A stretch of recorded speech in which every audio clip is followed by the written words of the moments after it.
Welcome in Unacademy Live 7 by MP Singh.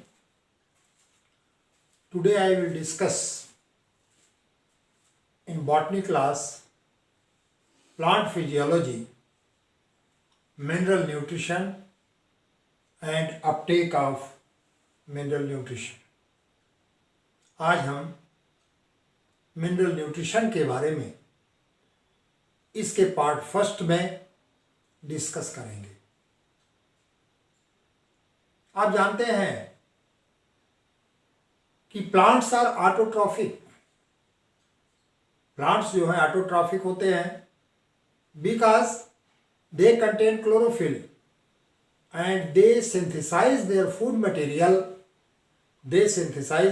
Material by carbon dioxide H2O in presence of sunlight by the green organ of the plant or chlorophyllous part of the plant. By the green organ of the plant or chlorophyllous part of the plant. This mode of nutrition is autotrophic mode of nutrition. इसे autotrophic mode of nutrition कहते हैं। In this case, the plant requires minerals that is carbon, hydrogen, oxygen, nitrogen, phosphorus, calcium, etc.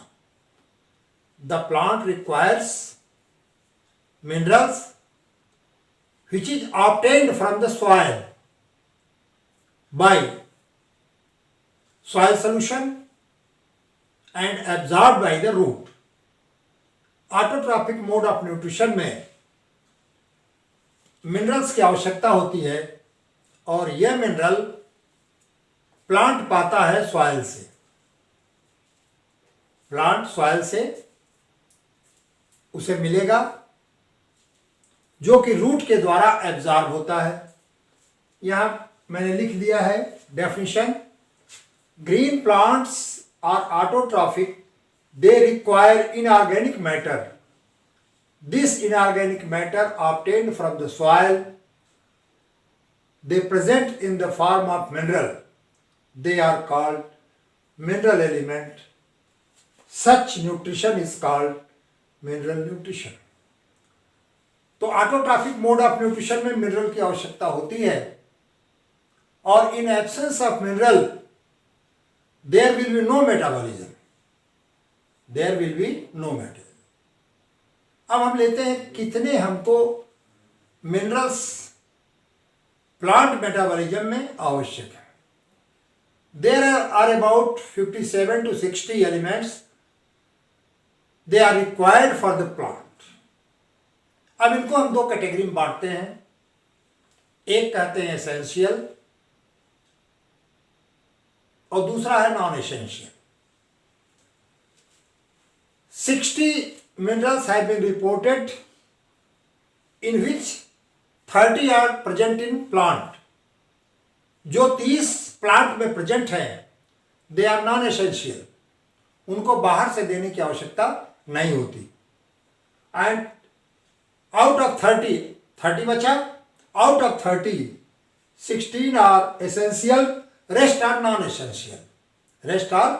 Essential. तो 60 elements किसी scientist के द्वारा 57 elements बताए गए हैं. ये रिपोर्ट किए गए कि इतने एलिमेंट्स की आवश्यकता प्लांट को होती है, जिसमें कि 30 ऑलरेडी प्लांट में मौजूद होते हैं और उन 30 में 16 एलिमेंट एसेंशियल है और rest 14 elements they are not essential. They are metabolized by the plant himself.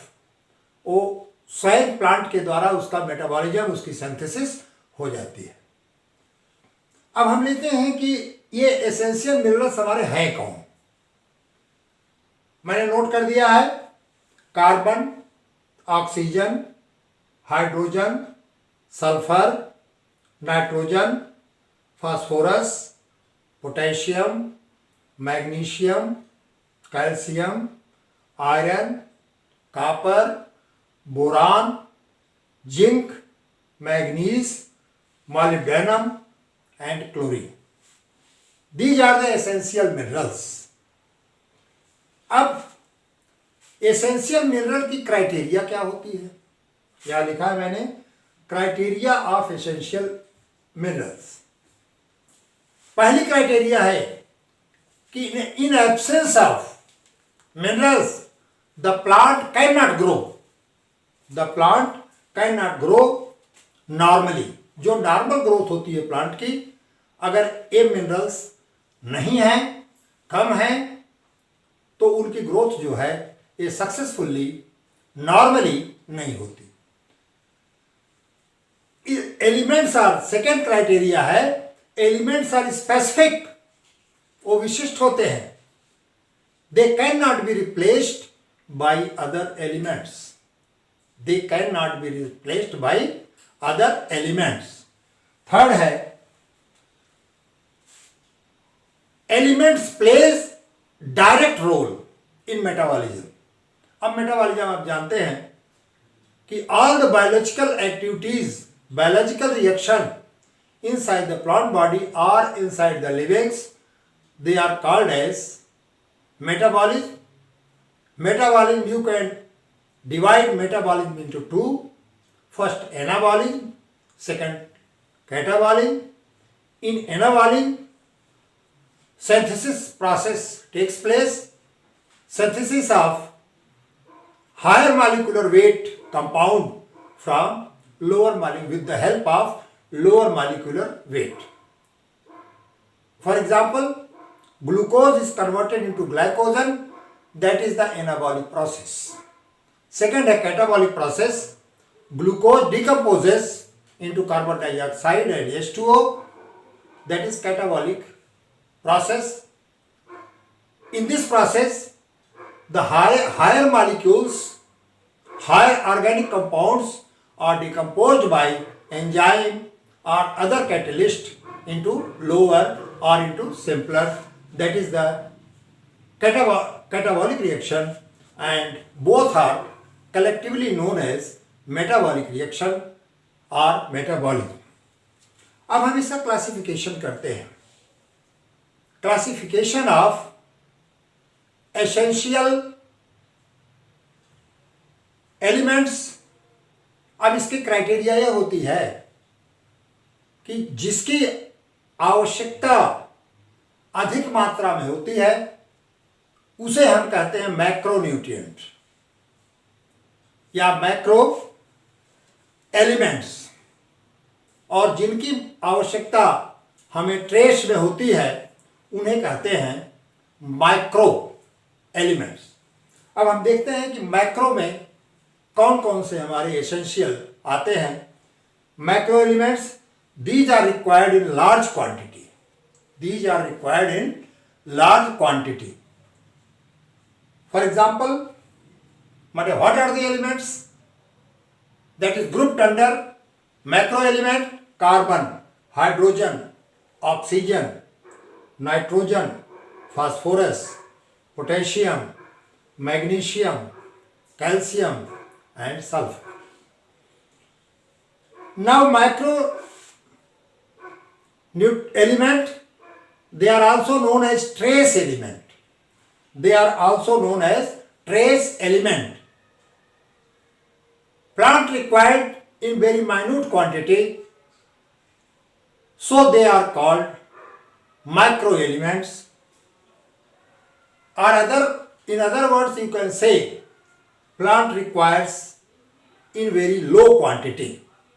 Example, boron, zinc, manganese, copper, molybdenum, chlorine, iron, nickel. एक बात, कुछ वर्कर ने, कुछ साइंटिस्ट ने आयरन को मैक्रोन्यूट्रिएंट में, मैक्रो एलिमेंट में रखा है। कुछ साइंटिस्ट आयरन को मैक्रो एलिमेंट में रखा है। अब हम चलते हैं यह बताने कि इनकी क्या परसेंटेज होती है, कितनी मात्रा में ये एलिमेंट्स पाए जाते हैं। इनका क्या कंसंट्रेशन होना चाहिए, इनका क्या कंसंट्रेशन होना चाहिए।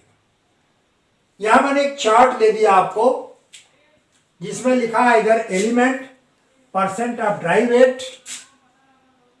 तो कार्बन जो है इसकी आवश्यकता 45%, कार्बन की आवश्यकता प्लांट को 45% है, oxygen 45% and hydrogen 6%। These are called framework element. इनसे पूरे शरीर का ढांचा बनता है, प्लांट का स्ट्रक्चर बनता है।